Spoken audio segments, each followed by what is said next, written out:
Good morning student. आज हम पढ़ेंगे मैथ्स। तो इससे पहले हम देखते हैं कि मैथ्स में कौन कौन से चैप्टर्स हैं और उनमें जो मोस्ट इम्पोर्टेंट चैप्टर्स हैं वो क्या हैं। तो हमारा चैप्टर नंबर 2 है जिसका नाम है पॉलिनोमियल। ये हमारा एक इम्पोर्टेंट चैप्टर है। उसके बाद हमारा है चैप्टर नंबर 4 क्वाड्रेटिक इक्वेशन।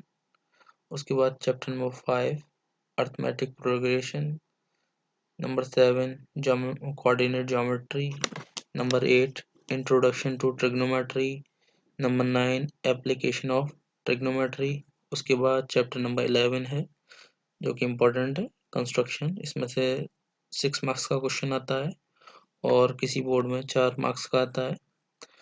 उसके बाद है चैप्टर नंबर 12, 13, 15 और लास्ट में हम 14 भी करेंगे। ठीक है, तो ये सारे इम्पोर्टेंट चैप्टर हैं जो आपको करना है। इतने टाइम में हम ये सारे चैप्टर करने की कोशिश करेंगे। ठीक है, तो चलते हैं हम अपने पहले चैप्टर की तरफ जिसका नाम है पॉलिनोमियल। देखिए ये हमारा लेक्चर नंबर 1 पॉलिनोमियल, और ये हम 2 लेक्चर्स में ख़त्म कर देंगे। एक लेक्चर ये और एक लेक्चर और, 2 लेक्चर में ये चैप्टर हम फिनिश कर देंगे। तो चलिए देखते हैं पॉलिनोमियल क्या होता है। तो ये टॉपिक्स हैं सारे पॉलिनोमियल के अंदर जो हम पढ़ेंगे। ये देखिए पॉलिनोमियल्स के अंदर जो टॉपिक हैं ये सारे हैं। क्या क्या है एक नज़र डाल देते हैं इन पर। पहला है कि पॉलिनोमियल क्या होता है, उसका इंट्रोडक्शन, ज़ीरोस क्या होते हैं, रिलेशनशिप्स क्या है ज़ीरो के अंदर, डिवीजन एल्गोरिथम क्या है, और पॉलिनोमियल के लास्ट एक्सरसाइज करेंगे। अब आते हैं एक्सरसाइज नंबर 1 से पहले हम कुछ बेसिक पढ़ लेते हैं पॉलिनोमियल क्या होता है। ठीक है, चलिए बात करते हैं पॉलिनोमियल की। पॉलिनोमियल क्या होता है? तो पॉलिनोमियल क्या होता है, एक ऐसी इक्वेशन होती है जो, एक मिनट जी, चलिए अब देखते हैं पॉलिनोमियल। पॉली का मतलब होता है मैनी और नोमियल्स का मतलब होता है टर्म्स, यानी ऐसी इक्वेशन जिसमें बहुत सारे टर्म हो, या ऐसी इक्वेशन जो बहुत सारे टर्म से मिलकर बनी हुई होती है उसे हम क्या कहते हैं, पॉलिनोमियल कहते हैं। जैसे मैंने लिखा x और यहाँ लिखा मैंने +5। ठीक है, तो ये जो x और +5 है, ये +5 है, तो एक टर्म ये हुआ और दूसरा टर्म ये हुआ, इसे हम क्या कहते हैं, टर्म्स कहते हैं। तो ऐसी इक्वेशन जिसमें कई सारे टर्म होते हैं उन्हें हम क्या कहते हैं, पॉलिनोमियल कहते हैं। अब पॉलिनोमियल के कुछ टाइप्स हैं जो आपने 8th क्लास में पढ़ रखे हैं। ठीक है, और शायद 7th में ही पढ़े होंगे आपने। On the basis of the term, number 1 है on the basis of the term. इस टर्म्स के बेसिस पर पॉलिनोमियल 3 तरह का होता है। पहला होता है मोनोमियल। मोनो जैसे नाम से ही जाहिर हो रहा है, मोनो का मतलब होता है एक, यानी ऐसी इक्वेशन जो एक टर्म से मिलकर बनी हुई होती है उसे हम क्या कहते हैं, मोनोमियल। जैसे यहाँ लिख दिया मैंने x, तो ये क्या है, एक इक्वेशन है जो कि एक टर्म से मिलकर बनी है, इसे हम मोनोमियल कह रहे हैं। इसी तरह से बाइनोमियल हो सकता है, x+2 लिख दूं मैं यहाँ पर, तो यहाँ पर हमारे पास 2 टर्म हो जाएंगे, तो ये क्या कहलाएगी, बाइनोमियल कहलाएगी। ठीक है, आपकी ये बाइनोमियल इक्वेशन हो गई। उसके बाद आते हैं हम ट्राइनोमियल। ट्राइनोमियल में क्या होगा, 3 टर्म्स होंगे। यहाँ लिख दिया मैंने x, यहाँ लिख दिया मैंने -y, और यहाँ लिख दिया मैंने z। ठीक है, या 2 लिख दिया मैंने यहाँ, तो ये क्या है, हमारी ट्राइनोमियल कहलाएगी।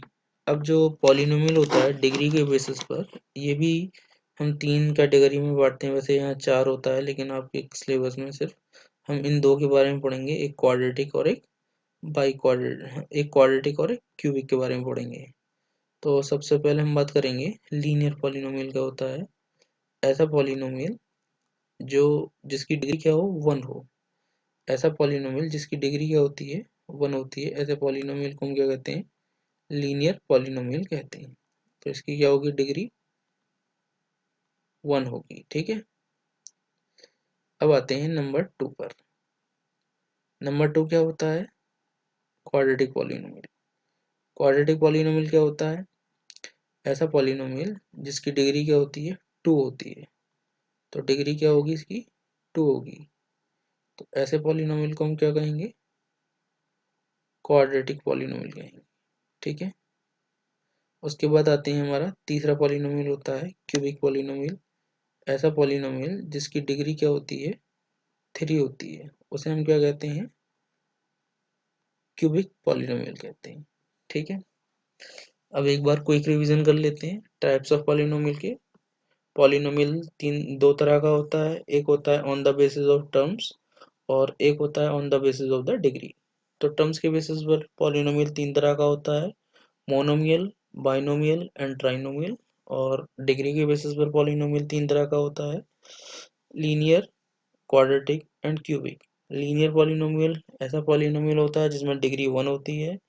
क्वाड्रेटिक पॉलिनोमियल ऐसा पॉलिनोमियल होता है जिसमें डिग्री 2 होती है। और क्यूबिक पॉलिनोमियल ऐसा पॉलिनोमियल होता है जिसकी डिग्री क्या होती है? 3 होती है। ठीक है। तो उसे हम क्या कहते हैं? क्यूबिक पॉलिनोमियल कहते हैं। ये डिग्री है DEG। ठीक है, DY नहीं है, DEG है।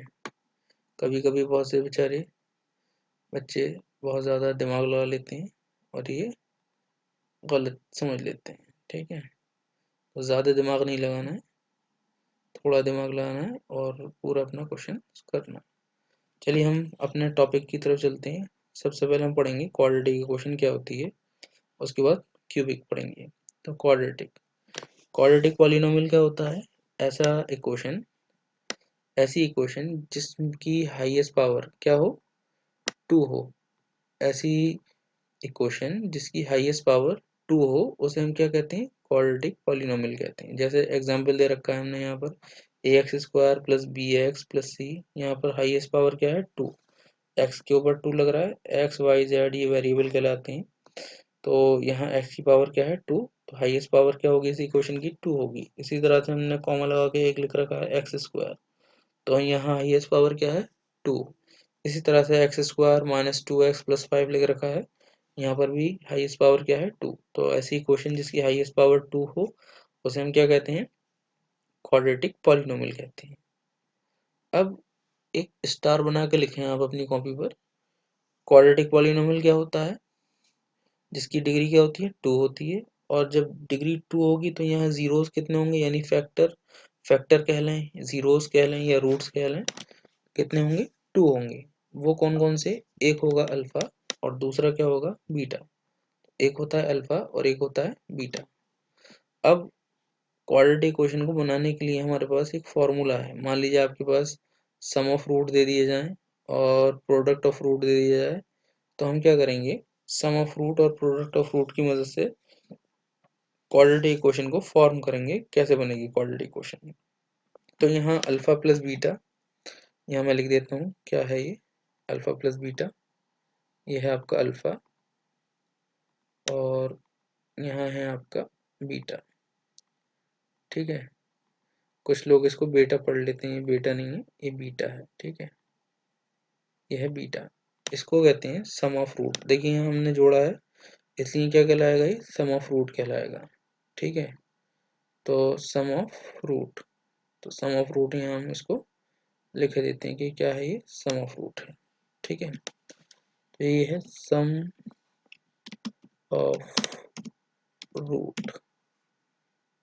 Okay, sum of root. इसी तरह से हम दूसरा लिखेंगे अल्फा इंटू बीटा, जो आपको यहाँ हमने बता रखा है। ये है अल्फा, डॉट लगाया है यहाँ पर, डॉट का मतलब यहाँ मल्टीप्लाई का निशान है, और ये है बीटा।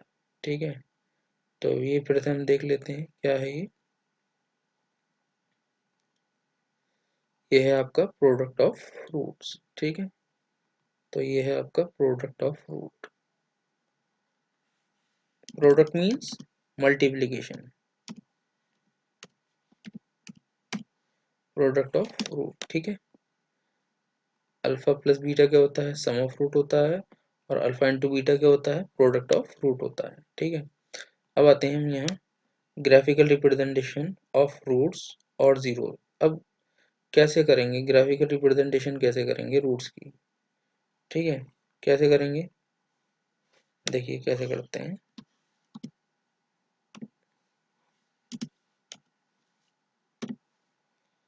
देखिए कैसे करेंगे यहाँ पर। यहाँ लिखा है हमारा y is equal to p x. क्या है ये? y is equal to p x लिखा हुआ है।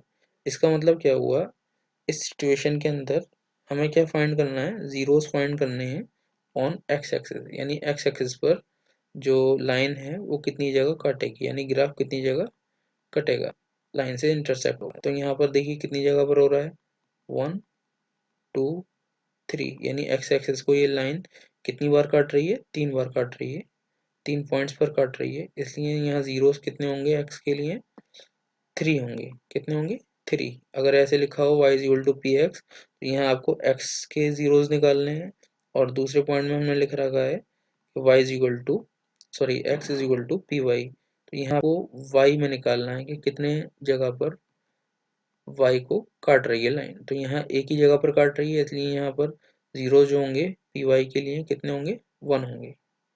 ठीक है, समझ में आया आप लोगों के? तो मैंने ये पूरा बता दिया आपको क्वाड्रेटिक पॉलिनोमियल फॉर्मेशन कैसे होता है क्वेश्चन का, और इसका फॉर्मूला कैसे हम फॉर्मूले को फॉर्म करते हैं, बनाते हैं। ठीक है, इसे कर लें, आगे चलते हैं अगले टॉपिक की तरफ। क्वेश्चन नंबर 1 आता है हमारा एक्सरसाइज 2.1। अब इसके बेसिस पर हम कुछ क्वेश्चंस करेंगे। एक्सरसाइज नंबर 2.1 करेंगे, क्या है इसमें, करें the graph of y is equal to p x are given below. For some polynomial px find the number of zeros of px in each case। यानी क्या कह रहे हैं यहाँ, आपको अभी मैंने बताया था एग्जाम्पल देकर, यहाँ px की बात हो रही है, तो यहाँ पूछ रहे हैं कि x को कितनी जगह लाइन काट रही है, कट कर रही है। तो यहाँ देखिए x को कट ही नहीं कर रही है वाली लाइन, तो जब x को नहीं कट कर रही तो यहाँ जीरोस कितने होंगे x के लिए, कुछ भी नहीं। तो इसका मतलब क्या होगा, नो जीरोस। आगे चलते हैं अपना सेकंड पॉइंट, सेकंड पार्ट में क्या है, ये लाइन कितनी जगह पर काट रही है, आपको एक जगह पर काट रही है एक्स एक्सिस को, इसलिए यहाँ जीरोस कितने होंगे एक्स लिए, 1। आगे चलते हैं अगला क्वेश्चन, थर्ड पार्ट। यहाँ पर एक्स को एक जगह, दो जगह और यहाँ 3 जगह, ये 3 जगह कट कर रही है एक्स को, इसलिए यहाँ जीरोस कितने होंगे, 3 जीरोस होंगे। ठीक है, आगे चलें, चलिए आगे चलते हैं, बाकी जो क्वेश्चंस बचे हैं वो आप पढ़ सकते हैं मेरे हिसाब से। ठीक है, चलिए अब आते हैं एक्सरसाइज नंबर 2.2 पर। क्या पूछा गया है इसमें, इसमें पूछा गया है find the zeros of the polynomial, find the zeros of the following quadratic polynomial and verify the relation between the zeros and their coefficients. क्या है, यहाँ थोड़ा सा मैं आपको बता दूं क्या होता है, पीछे चलते हैं हम इसके लिए। देखिए हम पीछे चलते हैं, यहाँ जो लिखा है हमने सम ऑफ रूट्स, इस सम ऑफ रूट्स के लिए एक फॉर्मूला लिख लेते हैं। यहाँ पर क्या होता है, सम ऑफ रूट का फॉर्मूला ये होता है is equal to, sum of root is equal to होता है माइनस बी अपॉन ए। ये माइनस बी क्या होता है, माइनस बी होता है आपका कोफिशिएंट ऑफ एक्स स्क्वायर, और ए क्या होता है, ये हमारा बी क्या होता है, कोफिशिएंट ऑफ एक्स होता है, और ए होता है कोफिशिएंट ऑफ एक्स स्क्वायर होता है। ठीक है, उसके बाद हम बात करेंगे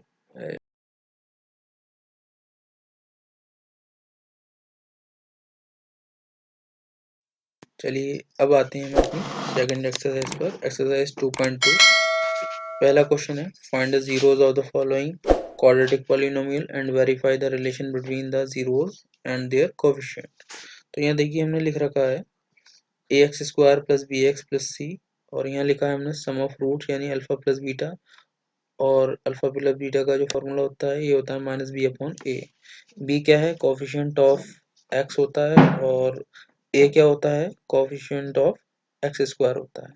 बी क्या है, कोफिशिएंट ऑफ एक्स, एंड ए क्या है, कोफिशिएंट ऑफ एक्स स्क्वायर। उसके बाद प्रोडक्ट ऑफ रूट लिखा है अल्फा इंटू बीटा, ये क्या होता है, सी अपॉन ए होता है। सी इज द कांस्टेंट, सी एक कांस्टेंट है यानी सिंगल नंबर है बगैर वेरिएबल के, और ए क्या है, कोफिशिएंट ऑफ एक्स स्क्वायर। चलिए आते हैं पहले पार्ट पर। पहला पार्ट क्या है, x square minus 2x minus 8, यहाँ क्वाड्रेटिक पॉलिनोमियल है ये। इस क्वाड्रेटिक पॉलिनोमियल के लिए हम क्या करेंगे, फैक्टर लेंगे। कैसे करेंगे, यहाँ लिखा है बीच में 2, splitting the middle term apply करेंगे, और यहाँ लिखा है 8। ठीक है, तो x से पहले कुछ नहीं है, इसको 1 मान लेते हैं। इस 1 का इस यहाँ 8 में मल्टीप्लाई करेंगे, आंसर कितना आएगा हमारा 8। जोड़ें या घटाएं 8 को, यानी 8 के ऐसे फैक्टर करेंगे यहाँ पर, 8 के ऐसे फैक्टर करेंगे कि हम 8 को जोड़ें, उसके फैक्टर्स को जोड़ें या घटाएं, तो हमारा आंसर कितना आना चाहिए 2। तो देखिए हम क्या करेंगे, 2 से हम फैक्टर कर रहे हैं, 2 4 द 8, फिर 2 से किया हमने इसको, 2 2 द 4, और यहाँ हमने किया इसको 2 से, 2 1 द 2। ठीक है, तो ये आपका आंसर 1 आ गया। अब यहाँ हम ऐसे फैक्टर करेंगे ये जो दो दिए हुए हैं, तो ऐसा करेंगे कि जोड़ें या इनको घटाएं, तो हमारा आंसर कितना है 2। तो इस वाले 2 को और इस 2 को मल्टीप्लाई करेंगे, तो आंसर कितना आएगा हमारा 4 आएगा। ठीक है, और इस 4 में से जब हम इस 2 को माइनस करेंगे तो हमारा क्या होगा, 2 बचेगा, ये बीच वाला 2। तो हमने क्या किया, 4x में से 2x को माइनस कर दिया, तो हमारा क्या बचेगा, 2x बचेगा। तो इस यहाँ 4x में से और यहाँ x में से हमने x कॉमन निकाल लेंगे, यहाँ से x बचेगा, इस वाले एक्स स्क्वायर में से एक x बचेगा, तो वो लिख दिया यहाँ, और यहाँ क्या बचेगा 4, यहाँ 4 लिख दिया। इसी तरह से 2x में और -8 से कॉमन क्या निकाला हमने, 2 कॉमन निकाल लिया, ये 2 कॉमन निकाल लिया, इस 8 को लिख सकते हैं हम 4 इंटू 2 कर सकते हैं इसको। ठीक है, 4 इंटू 2, और यहाँ 4 इंटू 2 में से हम क्या निकाल लेंगे कॉमन, 2 कॉमन निकाल लेंगे यहाँ से, और यहाँ से दोनों जगह से, यहाँ से क्या बचेगा, फिर x बचेगा, वो ब्रैकेट में लिख दिया, माइनस यहाँ से क्या बचेगा 4। तो यहाँ खास बात यह है कि x-4 दोनों जगह आएगा। ठीक है, तो एक सा नंबर आएगा। अब यहाँ से हम क्या करेंगे, कॉमन निकालेंगे x-4। x-4 जब हम कॉमन निकाल लेंगे तो यहाँ से क्या बचेगा x, और यहाँ से क्या बचेगा 2 बचेगा, और इसको यहाँ लिख देंगे। तो ये हमारे क्या हो गए, फैक्टर्स हो गए। अब एक बार x+2 को 0 के बराबर लिखेंगे, तो x की वैल्यू क्या आ जाएगी, -2 आ जाएगी। तो हम क्या कर सकते हैं, x+2 को हम 0 के बराबर लिखेंगे, तो हमारा एक आंसर क्या आएगा, -2 आएगा। इसी तरह से हमारा x-4 को 0 के बराबर लिखेंगे, तो हमारा एक आंसर क्या आएगा, 4 आएगा। तो ये हमारे 2 0 आ गए, इसको हमने अल्फा मान लिया, और इस वाले को हमने क्या मान लिया, बीटा मान लिया। अब हम क्या करेंगे, देखिए वेरीफाई करेंगे, और देखिए मैंने हमने करके दिखाया है। x+2 को हमने क्या किया, 0 के बराबर लिख लिया, तो यहाँ से x की वैल्यू कितनी आ गई, -2। इसी तरह से x-4 को हमने 0 के बराबर लिखा, तो x की वैल्यू कितनी आ गई, 4 आ गई। ठीक है, अब यहाँ हमारा अल्फा और बीटा आ गया, इसको मैंने अल्फा मान लिया और इसको मैंने बीटा मान लिया। ठीक है, अब क्या करेंगे, यहाँ वेरिफिकेशन करेंगे, वेरीफाई करेंगे। कैसे करेंगे वेरीफाई, हमें मालूम है formula, alpha plus beta. Alpha plus beta क्या होता है, coefficient of x upon coefficient of x square, यानी -b अपॉन a। क्या है ये, b, और ये क्या है हमारा a।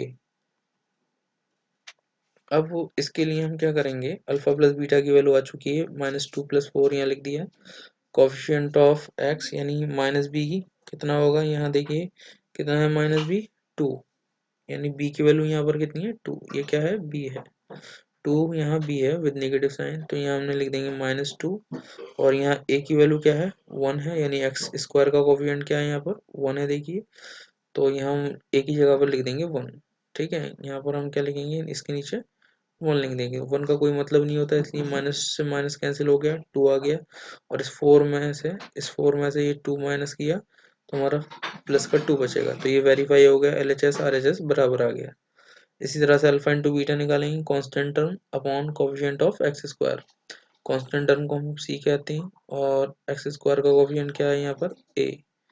तो यहाँ देखिए सी की वैल्यू कितनी है, यहाँ क्वेश्चन में हमारे 8 है, और ए की वैल्यू हमारे पास कितनी है 1 है। इस 1 को हम यहाँ रखेंगे ए की जगह पर, और सी की जगह पर 8 लिखेंगे, और हमारा आंसर कितना आ रहा है, -8 आ रहा है। यहाँ अल्फा इंटू बीटा की वैल्यू कितनी है 2 और 4, इन दोनों को कुछ भी ना लगाओ साइन, तो हम मल्टीप्लाई का निशान मानते हैं। तो 4 को 2 से मल्टीप्लाई किया तो -8 आ गया, और यहाँ पर भी 8 है, तो ये दोनों जगह क्या है 8 है, और ये वेरीफाई हो गया हमारा क्वेश्चन। ये हमारा पूरा क्वेश्चन हो गया। इसी तरह से हमने ये सेकंड भी कर रखा है, second part, sorry second fourth part कर रखा है, जो आ सकते हैं वहाँ पर आपके एग्जाम के पॉइंट ऑफ व्यू से, जो ज़्यादा इम्पोर्टेंट है वही पार्ट हमने यहाँ कर रखे हैं। देखिए आप इसको देख सकते हैं 4u² plus 8u is equal to, हमने यहाँ से जो आपका 4u है और 8u है, यहाँ से हमने 4u कॉमन ले लिया है। इस यहाँ से क्या बचेगा, u बचेगा, और यहाँ से क्या बचेगा, 2 बचेगा, तो हमने लिख दिया। अब देखिए 4u को हमने 0 के बराबर लिखेंगे तो यहाँ u की वैल्यू 0 आ गई। इसी तरह से u प्लस 2 को हमने 0 के बराबर लिखा तो u की वैल्यू -2 आ गई। अल्फा प्लस बीटा हम निकालेंगे, यहाँ से अल्फा प्लस बीटा निकाला -8/4 आ गया। इसी तरह से अल्फा इंटू बीटा निकाला 0/4 आ गया। तो यहाँ देख सकते हैं कि ये वेरीफाई हो रहा है, अल्फा इंटू बीटा की वैल्यू 0 आ रही है और अल्फा प्लस बीटा की वैल्यू कितनी आ रही है, -2 आ रही है। तो ये आपका वेरीफाई हो गया। इसी तरह से हमने फिफ्थ पार्ट को कर रखा है, और ये आप देखिए यहाँ ये हमने फिफ्थ पार्ट को कर रखा है, ठीक है। तो ये लिखा है t² - 15, तो यहाँ 15 लिखा है, तो हम यहाँ इसका स्क्वायर कैसे निकालें, तो हम यहाँ अगर कोई सिंपल नंबर लिखा होता है तो हम क्या करते हैं, इसको 2 बार रूट में लिख लेते हैं। अगर कोई सिंपल नंबर लिख रहा है तो इसको हमने क्या किया, 2 बार लिख लिया, यानी इसको ऐसे करके 15 √15 कर लिया, ठीक है। इसके बाद हमने क्या किया, ये आ गया a² - b², तो हम कह सकते हैं a - b और a प्लस b, ये हमने आइडेंटिटी का इस्तेमाल किया है। कौन सी आइडेंटिटी है, a² - b² वाली, a² - b² वाली आइडेंटिटी का हमने क्या किया, यहाँ पर यूज कर लिया है, ठीक है। अब आते हैं हम इसके पार्ट पर।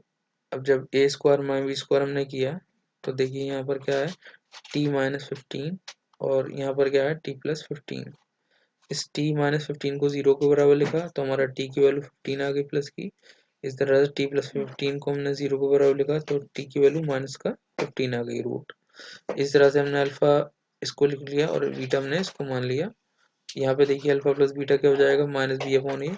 तो अल्फा प्लस बीटा की वैल्यू कितनी आ रही है, 0, -b की वैल्यू कितनी है, यहाँ कुछ है ही नहीं b, इसलिए हम क्या लेंगे, 0 लेंगे, क्योंकि यहाँ कोफिशिएंट ऑफ x नहीं है, यानी कि t का कोफिशिएंट नहीं है, t सिंपल नहीं है। यहाँ पर स्क्वायर की फॉर्म में दिया हुआ है, जब नहीं होता है तो हम उसको 0 मान लेते हैं।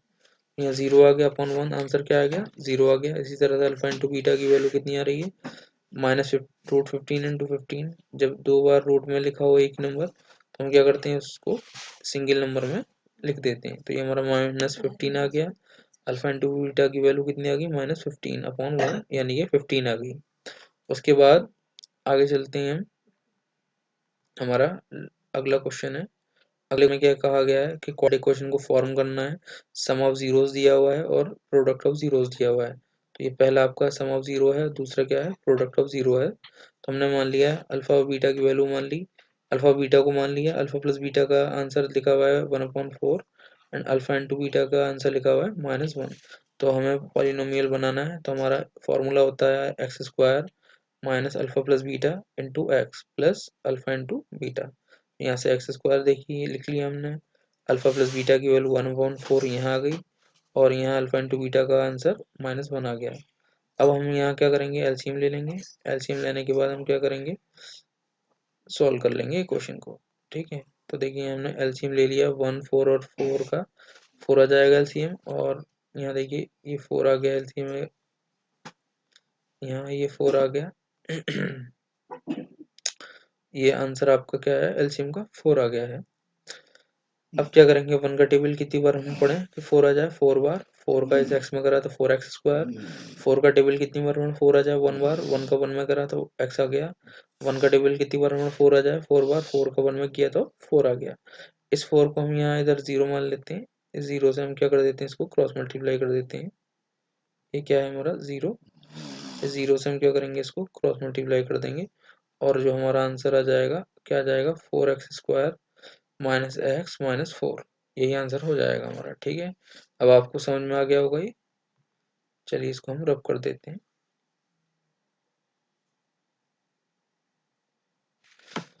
उसके बाद यहाँ सेकंड पार्ट है, देख लिया आप।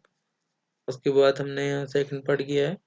सेकंड पार्ट में भी हमने ये लिखा है, अल्फा प्लस बीटा की वैल्यू दी हुई है √2, अल्फा इंटू बीटा की वैल्यू 1/3 दी हुई है। यहाँ हम फिर से यहाँ रख कर और सॉल्व करेंगे, जैसे यहाँ एलसीएम लिया था सेकंड फर्स्ट पार्ट में, इसी तरह से यहाँ सेकंड पार्ट में भी एलसीएम लेंगे। अब आते हैं fifth part, same fifth part भी है, फिफ्थ पार्ट में भी हम ऐसे ही करेंगे। उम्मीद करता हूँ ये आपको समझ में आया होगा। कोई आपका कमेंट हो तो आप कमेंट बॉक्स में दे सकते हैं, ठीक है। और अगले लेक्चर में हम इस चैप्टर को फिनिश कर देंगे और अपनी तैयारी जारी रखें। अगला लेक्चर हम फिज़िक्स का लेंगे और उस चैप्टर को ख़त्म करेंगे जो हमारा रिफ्लेक्शन और रिफ्रैक्शन चल रहा था। और वीडियो को देखने के लिए आप हमारे चैनल के साथ बने रहें और चैनल को ज़्यादा से ज़्यादा सब्सक्राइब और शेयर करें। इस इससे क्या होगा, ज़्यादा से ज़्यादा लोगों में जब पहुँचेगा तो उन सभी का फ़ायदा होगा। ठीक है, चलिए जब तक के लिए थैंक यू, गुड बाय।